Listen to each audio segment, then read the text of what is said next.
Halo guys, halo teman-teman. Sesuai judulnya ya, di video kali ini atau pada kali ini kita akan membahas tutorial styling menggunakan Cascading Style Sheet atau CSS. Ini merupakan lanjutan ya dari tutorial sebelumnya, yaitu tutorial HTML yang sudah kita buat sebelumnya. Oleh karena itu, mari kita ke tutorialnya. Oke ya, sebelum tutorial ini dimulai, kita bisa buka proyekan kita sebelumnya, yaitu HTML tutorial yang sudah kita buat sebelumnya ya. Setelah itu kita bisa klik kanan lalu open with live server. Nah, kita buka dan kita ketahui bahwasanya di sini sudah ada beberapa codingan ya untuk HTML sendiri yang akan kita styling nantinya. Oke. Dan ini mungkin kita bisa buka ya, ataupun bisa kita klik, komentarnya kita hapus, dan hasilnya akan seperti ini. Yap, seperti itu ya teman-teman ya.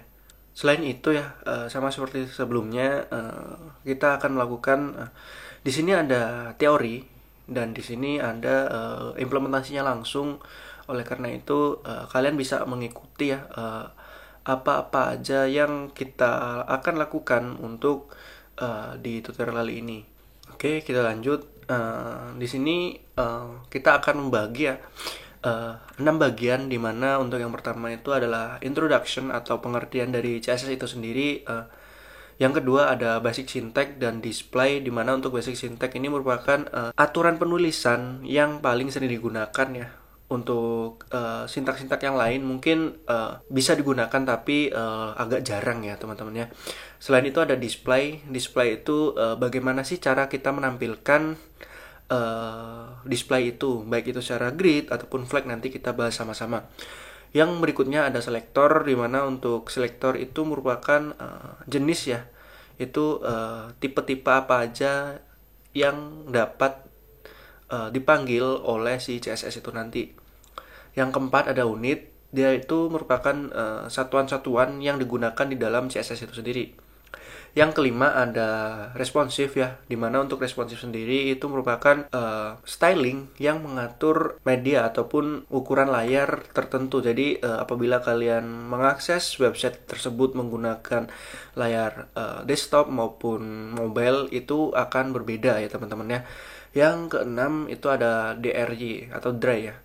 Don't repeat yourself, atau jangan menyusahkan dirimu sendiri. Jadi ketika kita akan melakukan sebuah ataupun styling ya menggunakan codingan, sebisa mungkin atau seminimal mungkin kita tidak akan mengulangi kode-kode yang sudah dibuat sebelumnya. Nah, sebenarnya apa sih itu CSS ya? CSS itu merupakan singkatan atau kepanjangan dari Cascading Style Sheet ya, dimana untuk Cascading Style Sheet itu merupakan bahasa yang digunakan untuk mengatur tampilan dan tata letak elemen di halaman web. Seperti itu ada warna, ada font, posisi, agar menarik dan responsif. Tujuan dari CSS itu adalah mempercantik tampilan dari web seperti itu ya teman-teman ya. Kemudian ada basic penulisan, dimana untuk basic penulisan itu merupakan sintak ataupun yang digunakan di dalam CSS itu sendiri. Yang pertama ada margin, dia itu merupakan jarak terluar dari sebuah elemen tersebut. Yang kedua ada padding, dimana untuk padding itu jarak dalam. Yang ketiga ada border, dimana untuk border itu merupakan batas dari elemen. Yang keempat ada width, itu merupakan lebar elemen. Yang kelima ada height, itu merupakan tinggi dari sebuah elemen tertentu. Yang keenam ada background color, dimana untuk background color itu merupakan warna dari background yang akan digunakan untuk elemen-elemen nanti ya. Yang selanjutnya ada color, dimana untuk color itu biasanya digunakan untuk kita dalam styling untuk warna teks ya teman-teman ya. Yang selanjutnya ada font size, dimana untuk font size itu mengatur ukuran dari teks yang akan kita gunakan ataupun kita tampilkan nanti. Yang selanjutnya ada teks align atau perataan atau teks yang biasanya bersifat seperti center, left, right, dan justify. Sepertinya kalian semisal familiar ya menggunakan Microsoft Word ataupun text editor itu pasti paham ya lah ya untuk text align ini. Selanjutnya ada display, itu merupakan tampilan elemen yang akan kita tampilkan di dalam HTML-nya nanti. Selanjutnya ada position atau posisi elemen, dimana untuk posisi elemen ini merupakan kita dapat mengatur ya posisi elemen itu entah di atas, entah di bawah, entah di kiri, entah di kanan, seperti itu ya teman-teman. Yang selanjutnya ada top sama left, dimana untuk top sama left ini sesuai dengan namanya ataupun sintaknya, dia itu berfungsi atau bertugas untuk memberikan jarak dari atas, dari kiri, dan dari kanan serta dari bawah ya. Namun di sini untuk basic sintak ataupun sintak-sintaknya kita tidak tampilkan ya, karena itu menurut saya terlalu panjang juga. Dan selanjutnya ada Z-index. Itu Z-index merupakan urutan lapisan elemen. Jadi untuk Z-index sendiri itu analoginya seperti kayak buku, yang mana untuk elemen dan elemen selainnya, jika ibarat buku itu merupakan halaman sebelumnya dan setelahnya gitu. Oleh karena itu Z-index ini lumayan digunakan juga ya untuk kegiatan sehari-hari dalam melakukan tugas styling ya menggunakan CSS. Selanjutnya ada box shadow, dia merupakan untuk representasi dari bayangan elemen yang akan kita gunakan nantinya, serta border radius, itu sudut yang digunakan apabila kita ingin melakukan styling ya, agar styling tersebut tidak kaku-kaku amat. Oleh karena itu kita memanfaatkan border radius ini. Selanjutnya ada opacity, yaitu adalah transparansi dari sebuah elemen tersebut. Selanjutnya ada overflow, dimana itu merupakan pengolahan konten yang berlebih, jadi kita bisa warp gitu ya kurang lebih.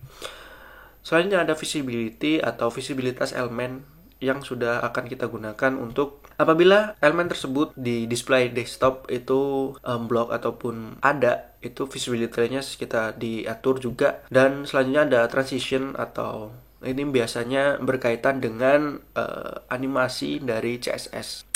Selanjutnya ada display ya, dimana untuk display ini merupakan sebuah properti yang mengontrol bagaimana elemen ditampilkan di halaman ya.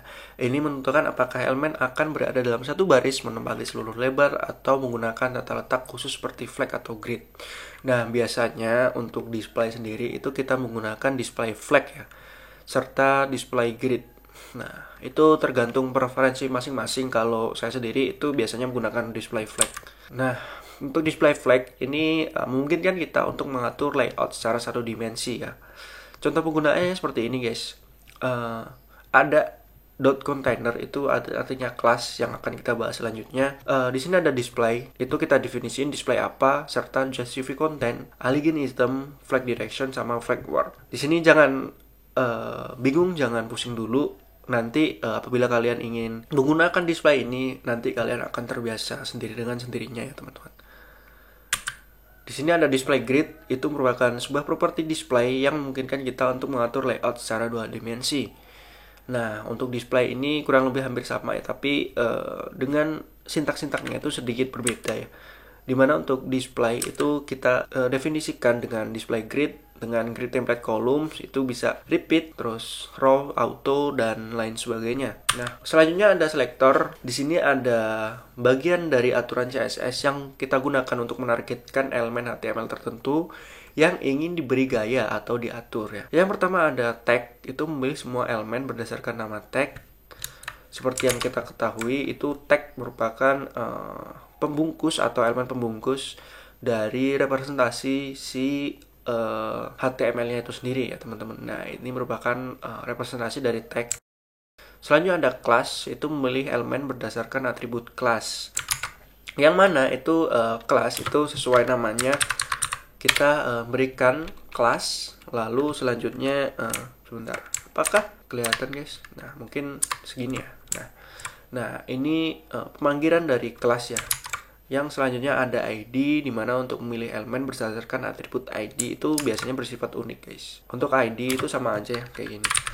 Tapi untuk styling CSS sendiri itu biasanya kita menggunakan kelas teman-teman ya. Nah, di sini bagaimana sih bang cara mengconnect ataupun menghubungkan file CSS kita dengan indeks HTML ataupun file HTML kita. Yang pertama kita bisa buat yang namanya style.css. Ya, ini bisa terserah ya, terserah kita. Tapi biasanya saya menggunakan style.css karena ini akan merepresentasikan atau memudahkan kita untuk melihat style ataupun style CSS yang ada di dalam file ini. Selanjutnya di bagian head, di sini kita bisa pakai link ya. Lalu selanjutnya kita bisa bikin reel seperti ini dan kita bikin style sheet ya, style sheet. Nah ini itu akan mendefinisikan ya style, bahwa link ini itu akan menunjukkan bahwa itu adalah representasi dari style itu tadi nanti ya teman-teman yang di style.css. Nah untuk ref ini kita arahkan titik slash ke style.css, kita save. Sebenarnya ini belum ada apa-apa ya teman-teman ya. Nah kita ini bisa langsung mengatur seperti ini teman-teman. Kita berikan bintang. Nah, untuk bintang ini merupakan representasi ataupun selektor untuk seluruh elemen yang berada di dalam HTML ini. Oleh karena itu, kita bisa memanfaatkan bintang, lalu kita bisa pakai margin 0 serta padding 0.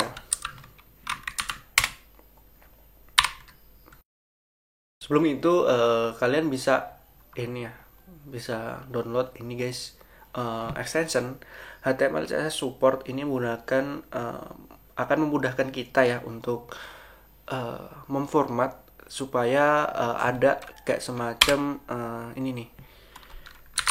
Nah semacam rekomendasi itu fungsi dari HTML CSS support. Kalau misal kita save lalu kita buka websitenya langsung, nah maka di sini itu udah kita lihat ya,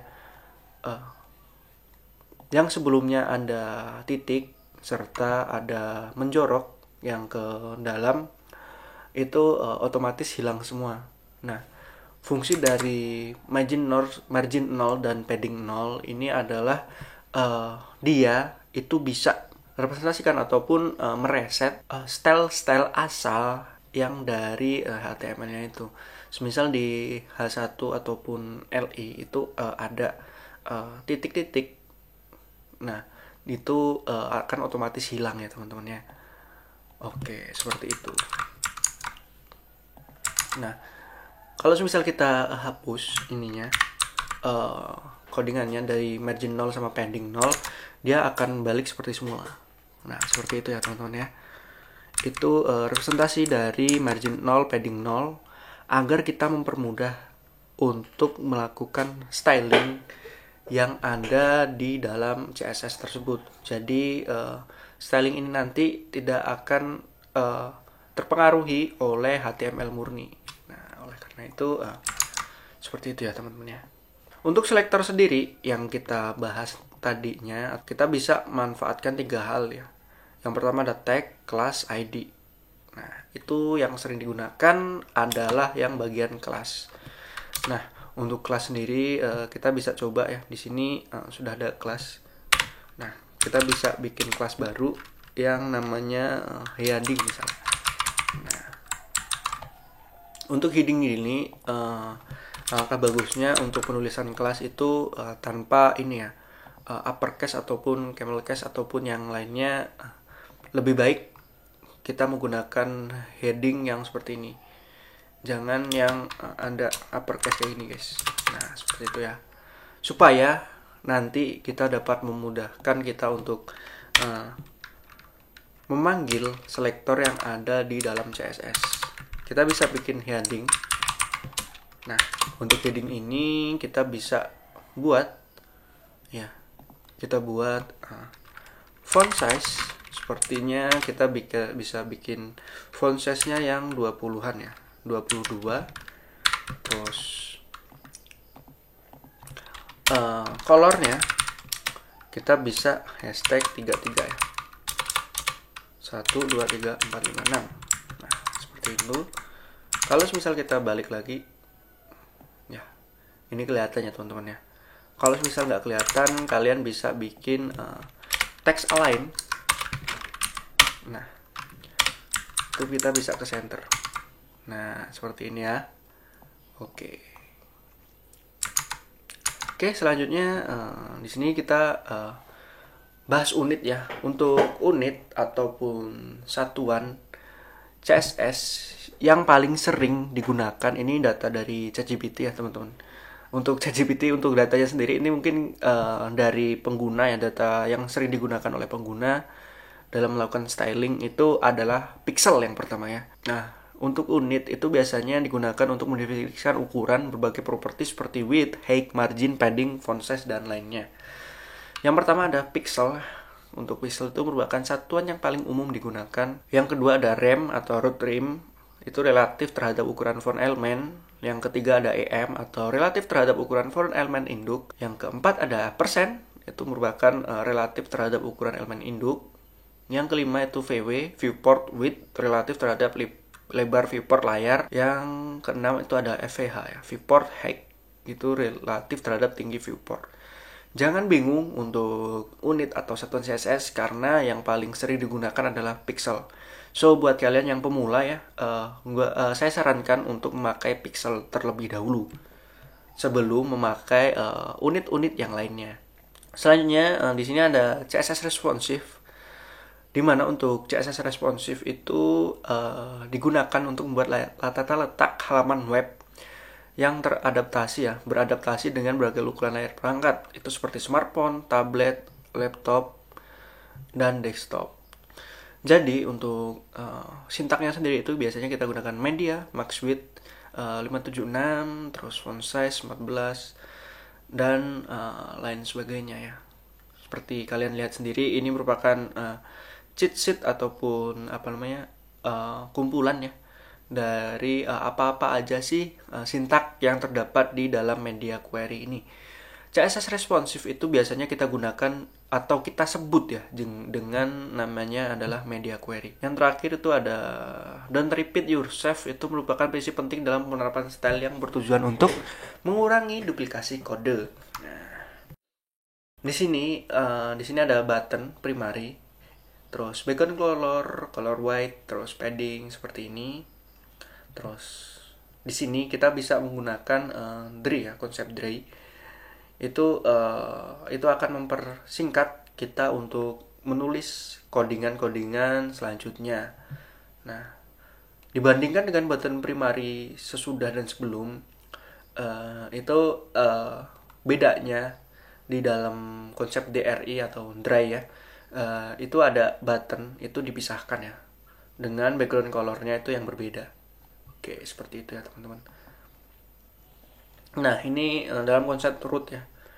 Ini ada primary color, secondary color. Ini berfungsi sebagai color yang akan kita sering gunakan nantinya dalam melakukan styling. Nah, jadi kalian tidak perlu menghafal ya untuk color-color apa aja sih yang akan digunakan nantinya di dalam CSS itu. Kalian bisa gunakan .root, terus di sini ada primary color. Ini kurang lebih seperti variabel ya. Makanya di dalam selector, button primary dan button secondary ini kita gunakan sebagai variabel juga, atau definisikan sebagai variabel. Nah, selanjutnya adalah perbanyak kemampuan kalian dalam melakukan styling, maka kamu akan lancar dan hafal dengan sintak CSS-nya. Nah, selanjutnya kita akan menerapkan ya beberapa stylingan. Dan tentu saja ya, di sini kita akan melakukan styling untuk sintak-sintak yang ada di dalam sini. Nah, oleh karena itu kita bisa terapkan ya. Yang pertama, biasanya untuk navbar itu kan kita menjorok ke samping ya. Nah, disinilah peran dari display yang akan kita buat. Nah, di dalam display flag, kita menggunakan display flag ya teman-teman ya. Di sini ada container, display flag, justify content, dan lain sebagainya. Nah, di dalam container ini alangkah baiknya kita memanfaatkan di dalam sini ya. Nah, ini kita bisa memanfaatkan UL yang ada di dalam sini. Nah, kita bisa bikin kelas habis itu navbar. Yang di dalamnya di sini kita bisa bikin kelas yang namanya navbar background ya, navbar bg. Nah, seperti ini ya teman-teman ya. Kalau kita lihat lagi di dalam Safari atau di dalam browser kita, itu belum berubah ya, belum berubah sama sekali. Nah,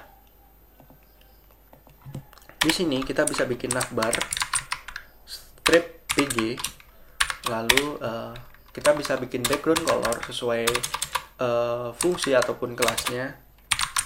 Background color, dimana untuk background color kita bisa bikin tiga lagi ya. Nah, kalau misal kita buka lagi, nah maka akan seperti ini ya tampilannya teman-teman. Nah, untuk navbar WG ini kita sudah selesai untuk mendefinisikannya ataupun stylingnya. Selanjutnya adalah si bagian navbar ini. Nah, bagian navbar kita bisa bikin selektor seperti ini ya, navbar, terus display, jangan inline, tapi kita bisa pakai display flag. Nah, dengan justify content kita bisa bikin center serta align items itu center ya.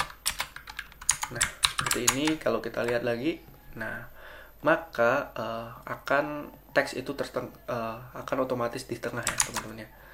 Nah, ini kalau kita lihat itu ada titiknya ya di sini. Nah, kita bisa gabungkan ya teman-teman ya. Kita bisa seperti ini, dot navbar, terus li, lalu selanjutnya adalah text decoration ini kita pindahkan ke dalam navbar. Untuk posisinya seperti ini, dia udah nggak ada underline lagi ya. Dan untuk bagian titik, kalau kita lihat di sini kan ada titik. Nah, di bagian titik sendiri itu kita bisa di dalam sini kita bisa list style tab. Nah, kita bisa bikin none. Kalau kita reload lagi, nah maka akan jadinya seperti ini. Oke. Selanjutnya di bagian navbar, alangkah bagusnya kita bisa bikin margin ya, margin top ataupun margin bottom.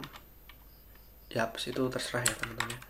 Atau margin bottom kita bisa bikin 12 px, itu fungsinya adalah memperbesar ya jarak antara atas dan bawah ini. Nah, untuk margin top sendiri itu margin bottom ya. Di sini margin bottom itu dari bawah ya. Terus kita bisa ganti dengan margin top. Nah, itu atas bawah seperti itu. Nah, kalau misal kita reload, nah ini adalah representasi dari margin ya. Nah, sepertinya untuk kita menggunakan margin itu tidak ikut ya hitamnya, dalamnya background yang berwarna hitam ini. Kita bisa ganti dengan yang namanya padding ya. Nah, di sini padding bottom. Nah, kurang lebih tampilannya kan seperti ini. Nah, dan selanjutnya kita bisa gunakan atau kita manfaatkan adalah colornya putih ya. Color FFFF itu merupakan representasi dari color yang berwarna putih. Nah, seperti itu ya. Terus kalau misal kita ingin mengatur lebar kanan kirinya di dalam display flag, kita bisa bikin gap. Gapnya semisal kita pakai 10 pixel. Nah, maka akan terbentuk seperti ini ya teman-teman ya. Nah, kalau semisal kita ingin ya, ini tambahan guys. Kalau semisal kita ingin membuat ataupun mengubah font yang ada di dalam HTML sendiri, kita bisa cari library-nya. Biasanya kita pakai font awesome, Google Font ya teman-teman ya. Nah, di dalam Google Font ini terdapat ya banyak banget ya font-font gratis yang siap kalian gunakan. Nah, biasanya saya menggunakan yang namanya adalah Halato ataupun Poppin ya. Di video kali ini kita menggunakan Poppins. Nah, kita bisa ketikkan get font.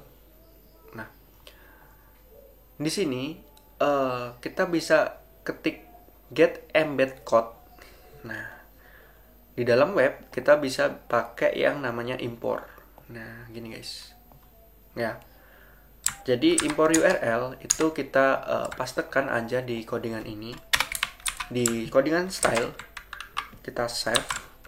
Lalu selanjutnya di sini kita bisa pakai font family ya. Font family yang sesuai dengan representasi dari font CSS class. Nah,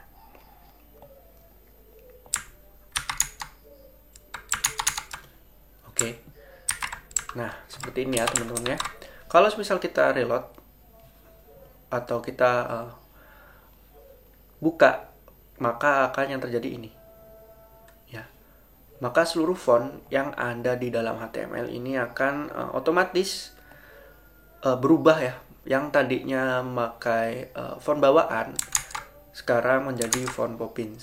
Seperti itu ya teman-teman ya untuk penerapan dari font sendiri. Kalau misal kita reload, nah berbeda sekali ya, dan itu akan menambah estetika kita dalam melakukan perubahan ataupun styling di codingan kita. Nah, mungkin itu aja ya daripada kepanjangan. Kalau misal kalian mau untuk kita styling ataupun kita membuat landing page menggunakan HTML CSS, kalian bisa komen ya guys ya. Oke, mungkin itu saja ya teman-teman ya. Kalau misal video ini bermanfaat, jangan lupa subscribe dan see you in another tutorial ya. Bye bye.